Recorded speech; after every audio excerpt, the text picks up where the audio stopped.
Wealth is what you don't see. This sounds absurd in a world where success is measured by shiny car paint and restaurant bill size. But this misconception holds the most expensive trap. Most people confuse consumption with building capital. Every purchase made to demonstrate status is literally a shot at your own financial future. We trust our eyes. When someone steps out of an expensive SUV, we automatically assume financial success, not realizing this car may not be an asset, but a heavy burden draining their bank account dry. True prosperity is money not spent, things not bought, bills not paid. It's money that stayed in the system. These funds were directed into working instruments and became your personal autonomy and freedom of choice. If you don't realize this substitution today, in 10 years you'll find yourself with more obligations and lost time. If you're ready to stop feeding the status industry, hit like, subscribe, and send it to a friend who's also chasing external success. Today we'll break down this deception with Marcus and Tyler examples and see exact numbers. Meet Marcus, early 30s, decent job earning $60,000 yearly. Every morning, he proudly gets into his shiny $55,000 SUV. Leather interior, new car smell, aggressive body lines. This is the car people turn their heads for at intersections. To colleagues, Marcus embodies success, someone who cracked life's code. His social media only confirms this illusion. There he is on Cancun's white beaches, conquering ski slopes, dining at restaurants where menus deliberately have no prices. But Marcus's reality, hidden behind filters and lacquer shine, looks different. His bank account has only $400 left. His wallet is weighed down by a credit card with nearly $9,000 debt, on which he can only make the minimum payment this month. Last night, Marcus couldn't sleep, painfully calculating whether the automatic insurance payment will clear before Friday's paycheck arrives. This is life on the edge, constantly balancing over a financial abyss, where any unexpected expense can collapse the entire carefully built facade of prosperity. Now meet Tyler. He lives in the same city, same age, earns exactly the same $60,000 salary. Tyler drives a gray 2019 Toyota with over 100,000 kilometers. He lives in a regular apartment in an unremarkable neighborhood. He wears decent but completely plain clothes that are hard to describe unless specifically asked. Tyler didn't go to Cancun, doesn't post expensive meals, and is considered boring at parties because he has nothing to brag about.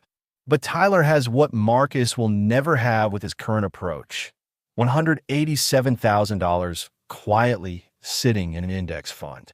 He has zero credit card debt.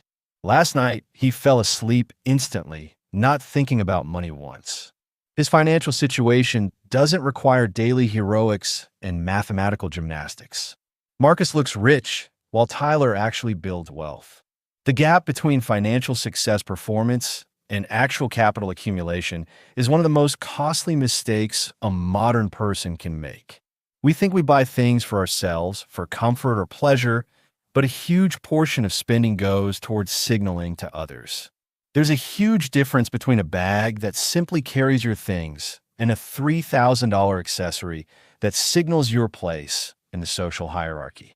Marcus's problem isn't that he loves nice things, but that he chose demonstrating success over actual success. Every time he chooses a status purchase, he literally steals from his future self's freedom. He spends money he doesn't have yet.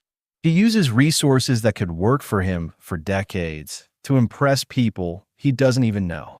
This psychological reflex of social comparison is so deeply wired into our nature that we often don't realize its destructive impact. Researchers say approximately every 10th thought involves comparing ourselves to someone else. When comparison makes us feel behind, instinct dictates we immediately close this visual gap by spending money. The consumption industry spends enormous resources ensuring you never question this reflex.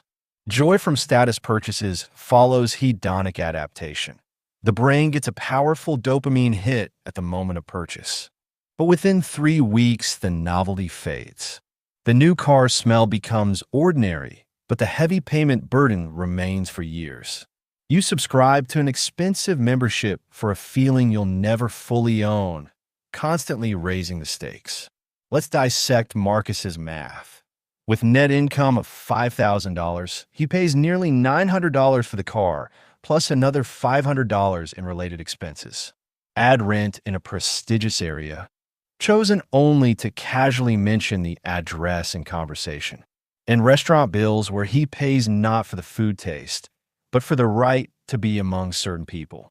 Total mandatory expenses, $4,867. He has only $133 left, an amount that disappears on the first supermarket visit. Marcus doesn't just spend a lot, he's held hostage. Any breakdown, doctor visit, or payment delay becomes a catastrophe that must be covered by credit card at predatory rates. This is the invisible status tax, which in his case is about $15,000 yearly, a premium he voluntarily pays above comfortable living costs. The contrast with Tyler's system is striking. With the same income, Tyler spends $2,810 on living because he completely eliminated status demonstration costs.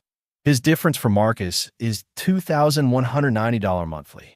If directed into an index fund with 10% annual return, compound interest magic begins working wonders. In 10 years, Tyler will have nearly $500,000. In 20 years, nearly $2 million. And in 30 years, his wealth will exceed $5 million. But most important is the point of financial autonomy. You need capital 25 times your annual expenses to never work again. For Tyler, this number is about $843,000, which he'll reach in about 14 years. At 44, he can fully control his time. Marcus, with his spending level, needs over $1.5 million, but with current expenses, he hasn't even started moving toward this goal. He's just running in place in very expensive sneakers, servicing debts that bought him a temporary illusion of prosperity. True wealth isn't things, but your degree of freedom. It's waking up on a Tuesday morning and realizing you don't need to run anywhere. Every extra dollar given for status is your vote to stay on the treadmill another month, another year. You exchange real power and independence for fleeting approval from people whose opinions don't matter. True prosperity is built in silence and often looks boring. A 5-year-old car in the parking lot, no logos on clothes. This is a game where the only way to win is to realize the rules and refuse to participate in the consumption demonstration competition. Tyler chooses the quiet path to millions, while Marcus continues paying for a show to an empty hall, giving the most valuable currency, his time. Transitioning from Marcus's state to Tyler's begins with a fundamental role change. You must stop being a galley slave of your own consumption. You must become the architect of your financial system, where capital works for you, not you for it. Wealth is what others don't see, but what gives you the ability to see the world as you want.